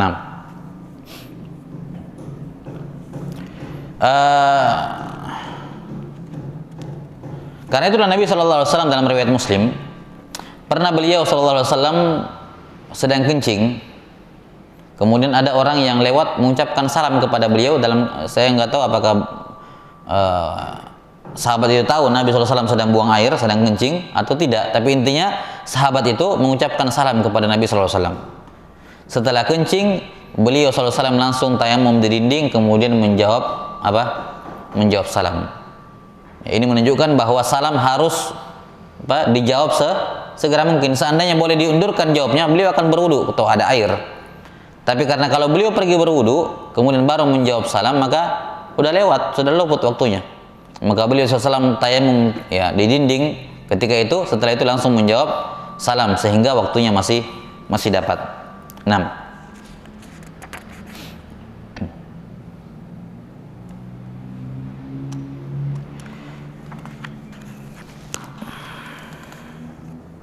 Kemudian di sini juga menunjukkan dijelaskan oleh para ulama bahwa bagi orang yang akan mengucapkan salam, hendaknya kalau dia mengetahui orang yang akan diucapkan salam kepadanya itu berada dalam kondisi-kondisi tidak mungkin menjawab salam, maka tidak selayaknya dia mengucapkan salam. Ya, kalau dia tahu ini orang kondisinya lagi tidak bisa menjawab salam, maka tidak dianjurkan dia mengucapkan salam. Ya, dan juga sebagian ulama mengatakan, ya, tidak boleh bagi seorang itu ya mengucapkan salam kepada orang yang sedang melakukan maksiat. Ada orang sedang ya minum minuman keras, judi, lewat assalamualaikum. Kenapa? Karena itu bertentangan dengan apa yang mereka ada di situ. Ya, keselamatan atas kalian, assalamualaikum, semoga kalian selamat. Sementara mereka sedang apa? Ya main judi. Ya, di mana selamatnya? Jelas sampai sini?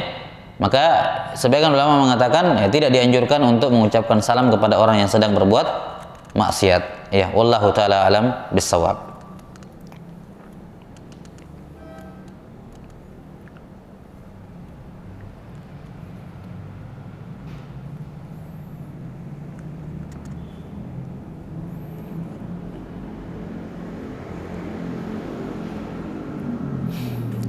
Nah, kemudian hadis yang ke-9, kata ya Al-Hafidz Ibnu Hajar rahimahullahu taala, wa an Abi Hurairah radhiyallahu anhu annahu qala qala Rasulullah sallallahu alaihi wasallam la tabda'ul yahuda wan nasara bis salam wa idza laqitumuhum fi tariqin fattarruhum ila adyaqih, rawahu Muslim. Rasulullah SAW bersabda dari hadis Abu Hurairah riwayat Muslim, janganlah kalian wahai orang Islam yang lebih dahulu mengucapkan salam kepada Yahudi dan Nasrani. Jangan lebih dahulu. Ya, dan kalau kalian berjumpa dengan mereka di jalanan, maka desaklah mereka ke bagian pinggir, ke jalanan yang sempit. Ya. Ini juga hadis dibawakan oleh beliau masih berkenaan dengan adab-adab salam, bahwa di antara adab salam adalah tidak memulai mengucapkan salam kepada orang yang bukan beragama Islam. Walaupun ada khilaf di kalangan para ulama tentang boleh tidaknya, sebagian ulama memandang bolehnya, tapi ini jelas menyelisih hadis ini. Pendapat mayoritas ulama, pendapat kebanyakan ulama memandang bahwa tidak boleh seorang muslim dahulu mengucapkan lebih dahulu mengucapkan salam kepada orang-orang yang bukan beragama Islam. Dan tentunya maknanya jelas, karena ini adalah salam keselamatan, doa keselamatan. Allah Ta'ala bersama dengan orang yang kita salam kepadanya. Karena diantara mana assalamualaikum, yakni Allah assalam. Ya, Allah yang diantara namanya adalah assalam, senantiasa bersama kalian, melindungi kalian. Maka itu tidak layak diperuntukkan kepada orang-orang yang tidak beragama Islam. Tidak beragama Islam. Jelas? Karena itulah dari hadis Anas bin Malik riwayat Bukhari dan Muslim, Rasulullah SAW bersabda, "Idza sallama 'alaikum ahlul kitabi faqulu wa 'alaikum." Kalau ahlul kitab mengucapkan salam kepada kalian, kalian cukup jawab wa 'alaikum. Ya, kamu juga. Kenapa? Karena seorang muslim dianjurkan untuk membalas kebaikan. Orang kafir mengucapkan salam kepadanya, bagaimanapun juga. Ya, itu dia balas, tapi cukup dengan ucapan waalaikum. Ya, maka hadis ini menunjukkan kepada kita bahwa dibolehkan untuk menjawab salamnya ahlul kitab, boleh menjawab, tapi memulai tidak boleh. Tidak boleh lebih dahulu mulai mengucapkan salam kepada orang yang tidak beragama Islam, namun boleh menjawab kalau dia yang lebih dahulu. Mereka yang lebih dahulu mengucapkan salam kepada kita, maka kita boleh menjawab dengan ucapan waalaikum. Diterangkan dalam riwayat Al-Bukhari dari hadis Ibnu Umar, Rasulullah SAW bersabda, "Idza sallama 'alaikumul yahudu fa inna ma yaqulu ahaduhum assalamu 'alaikum faqul wa 'alaik." Kalau orang Yahudi mengucapkan salam kepada kalian, maka sebenarnya yang mereka bilang itu assalamualaikum, semoga kamu mati. Ya, ini di zaman itu. Faqul wa alaik, maka jawablah kamu juga. Nah,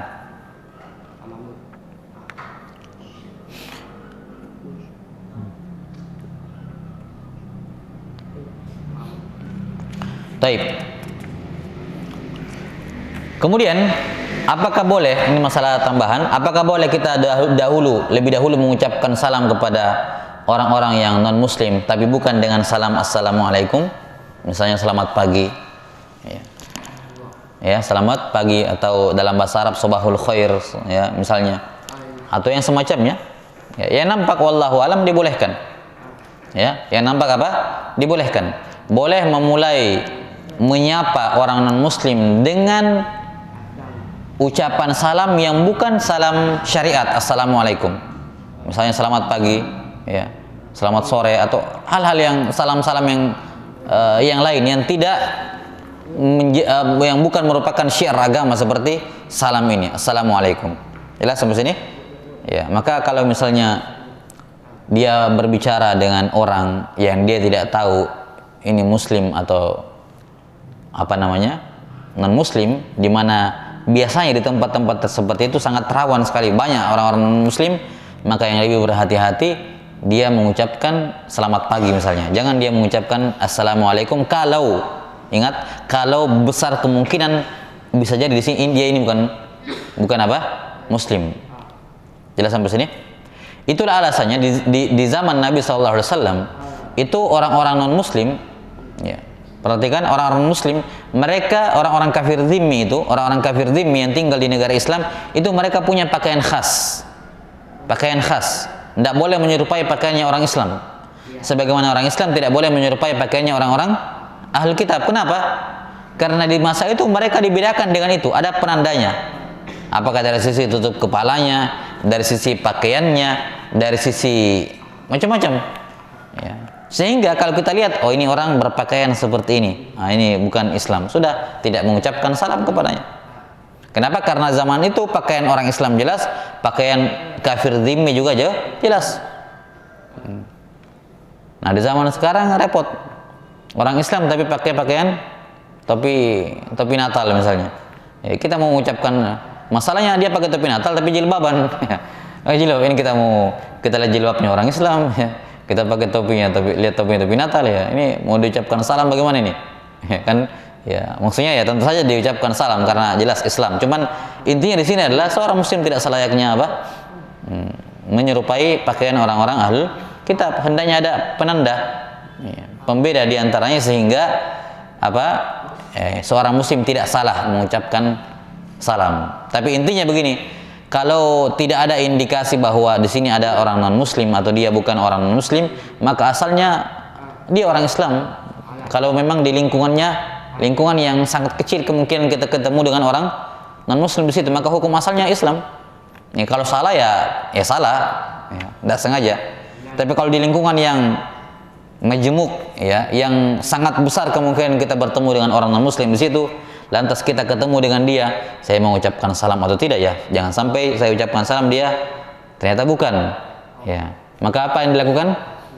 Lebih aman jangan dia mengucapkan salam, dia cukup mengatakan selamat pagi saja, ya dia cukup mengucapkan apa? Selamat pagi. Kenapa? Karena kalau dia mengucapkan salam hukumnya sunnah. Itu kalau pas kena orang muslim, tapi kalau bukan dia sudah melanggar. Maka yang lebih aula adalah apa? Dia menghindari larangan dibandingkan melakukan sesuatu yang sunnah. Lebih utama dia menghindari sesuatu yang dilarang dibandingkan melakukan sesuatu yang sunnah. 6. Kemudian disebutkan di antara adab di sini, wa idza laqitumuhum fi thariqin fattaruhum ila adyaqih. Kalau kalian, ya, berjumpa dengan mereka di satu jalan, ya, maka desaklah mereka, ya, ke bagian yang sempit, ya, lorong, kemudian orang-orang Islam lewat, kemudian ada orang Yahudi juga lewat atau orang non-muslim lewat, maka mereka harus berjalan ke pinggir, tidak boleh di tengah jalan. Ya, ini di zaman dahulu ketika, ya, kafir dhimmi di dalam negara Islam, ya ada aturan-aturannya. Ada aturan-aturan yang jelas dari sisi pakaian. Kalau bertemu didorong, mereka tidak boleh mengambil jalan utama, mereka harus ya dihinakan. Bila sampai sini. Nah, maka ini tambahan penjelasan berkenaan dengan adab. Walaupun potongan yang terakhir ini berkenaan dengan adab-adab di jalan, itu pun hanya berlaku untuk di negara-negara yang menerapkan padanya hukum syariat seperti ini. Ya, yakni dibedakan antara mana orang Islam, mana kafir zimmi, maka berlaku syariat seperti ini. Adapun di masa sekarang tentunya ya di negara seperti ini ya tentunya tidak diterapkan ya karena fitnah ya, bukan artinya tidak berlaku tapi karena fitnah ya yang bisa lahir akibat perbuatan seperti itu ya. Orang bilang diskriminasi ya. Nah, pada dasarnya diskriminasi dalam Islam ketika sesuai dengan syariat Islam, maka itu mengandung kebaikan di baliknya. Mengandung apa? Kebaikan di baliknya. Nah, wallahu alam bissawab.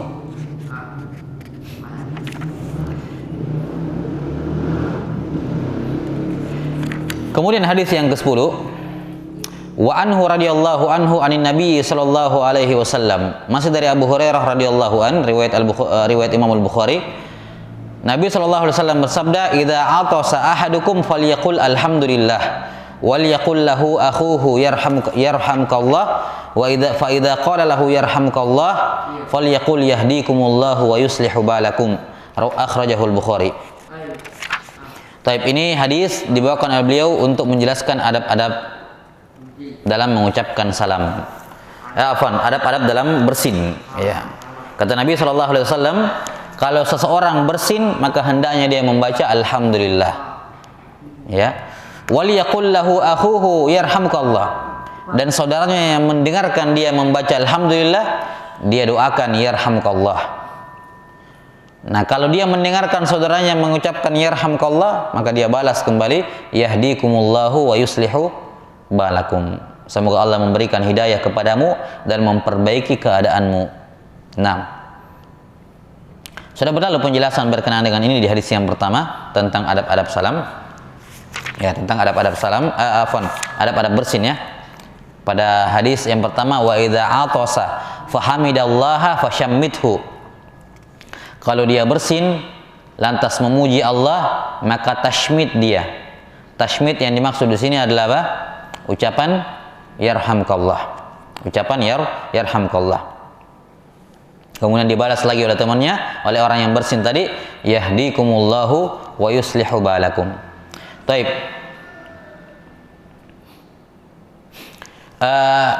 Hadis ini menunjukkan kepada kita bahwa orang yang ditashmid, yakni yang dibaca padanya yarhamkallah, yang dibaca padanya yarhamkallah, itu hanya bagi orang yang mengucapkan apa? Hamdalah. Adapun kalau ada orang bersin terus tidak membaca alhamdulillah, maka tidak perlu kita mengucapkan yarhamkallah. Ya, dia tidak berhak untuk mendapatkan doa. Kenapa dia tidak memuji Allah Subhanahu wa taala? Karena itulah pernah ada dua orang di dekat Rasulullah SAW, duduk di dekat Rasulullah SAW. Satunya bersin kemudian memuji Allah, mengatakan alhamdulillah, maka beliau SAW bersabda yarhamkallah. Kemudian satunya bersin, Nabi tidak jawab, tidak mengatakan yarhamkallah. Maka yang satu ini yang bersin yang kedua mengatakan ya Rasulullah. Ya, kenapa? Apa alasannya? Kami sama-sama bersin, tapi Anda mentashmid dia sementara sama saya tidak. Maka Nabi SAW menjelaskan, adapun dia apa? Mengucapkan hamdalah. Ya. Mengucapkan apa? Hamdalah. Adapun kamu tidak.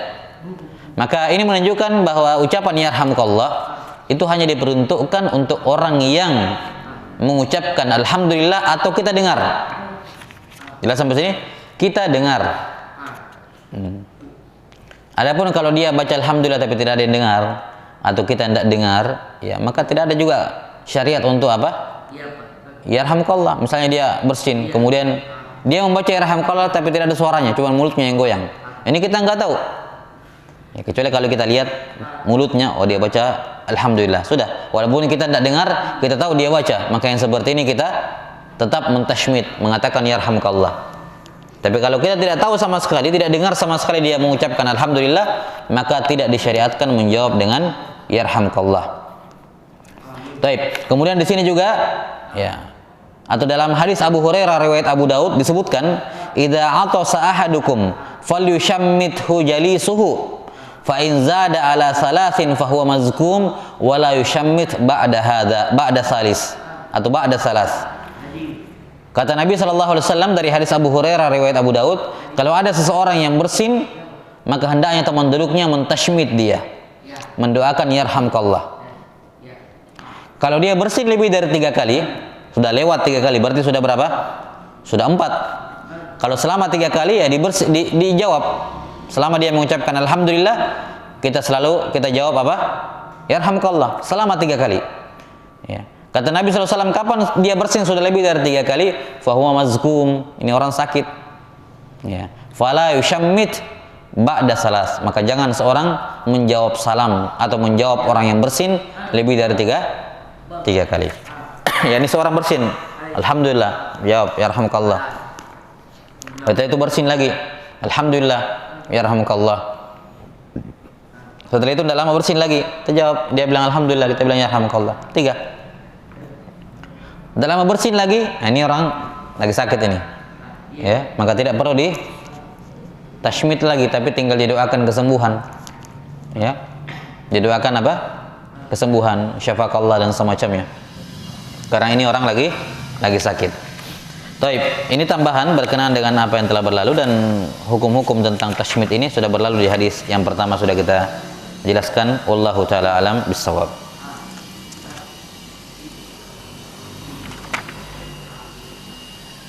Kemudian hadis yang ke-11, wa anhu radhiyallahu anhu annahu qala Rasulullah sallallahu alaihi wasallam.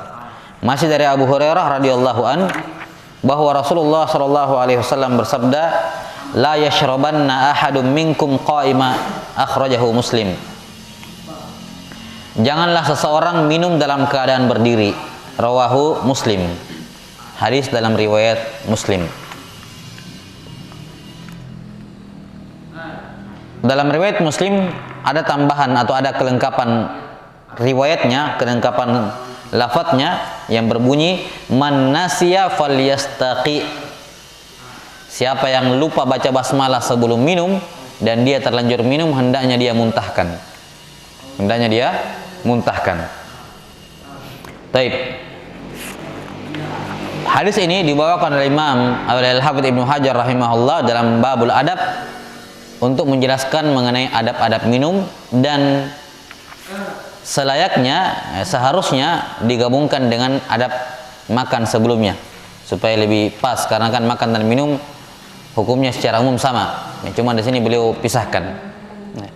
Ala kulli hal, hadis ini menjelaskan bahwa seorang dilarang minum berdiri.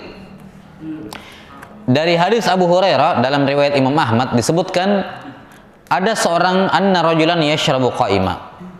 Ada seorang yang minum berdiri. Faqala mah. Maka beliau SAW menegur, menyuruh berhenti, mah. Ya. Ini mah, ini kalimat hardikan. Ya. Qala limah.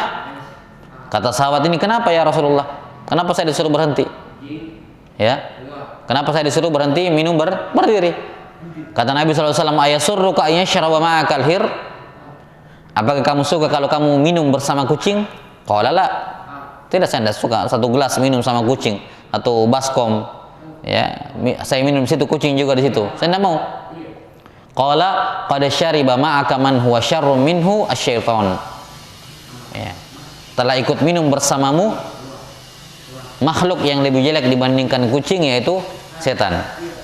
Taib, ini hadis diperselisihkan oleh para ulama, sebagian sahihkan dan sebagian menyatakan hadisnya dhaif. Ala kulli hal, hadis ini menunjukkan dilarangnya seorang itu minum berdiri. Adapun dan para ulama sepakat, atau sebelumnya, mayoritas ulama atau jumhur ulama memandang bahwa larangan minum berdiri ini, ya, bukan bermakna pengharaman, ya, dan juga tidak bermakna makruh, tapi khilaful aula, Ada khilaful aula. Khilaful aula itu lebih ringan lagi dari makruh. Jadi khilaful aula artinya dia melakukan sesuatu yang bagus, itu utama tapi bukan yang paling utama. Nah, gitu.